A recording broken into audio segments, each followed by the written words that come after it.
गत 25 दिन रे आम नुआपड़ा को यह मोर तृतीय गस्त। आपण मानकर मने थिबो मु स्वर्गत राजूबाबू श्रद्धांजलि सभा कही नुआपड़ार विकासर दायित्व मु निजे नेबी।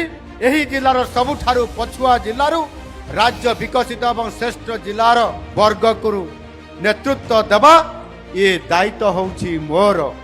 एनु मु निश्चित भाव ये प्रतिश्रुति को पूरण करिबा पाई एवं गत 6 तारीख रे जो कार्यक्रम होइतिला ए नुआपड़ारे जो सभा होइतिला से सभा रे 1101 कोटी ऊर्ध्व टंकार प्रकल्प को श्री गणेश एवं शिलान्यास आपण माने समस्ते अधिकांश लोक से उपस्थित थिले एवं आपण माने सेदिन भी हिसाब करिथिबे गोटे जिल्ला रे एते टंकार प्रकल्प किभଳି भाबरे एठी श्री गणेश एवं शिलान्यास करिबा संभवपर हैला। यह निश्चित भावरे ये जिला को जेते बड़े मु प्रतिश्रुति देइथिली आउ ताको कार्यकारी करिबा पाई निश्चित भावरे आम दल एथिरे आम सरकार संपूर्ण भावरे जहा कथारे कुहे ताहा कामरे करिकरी देखाय।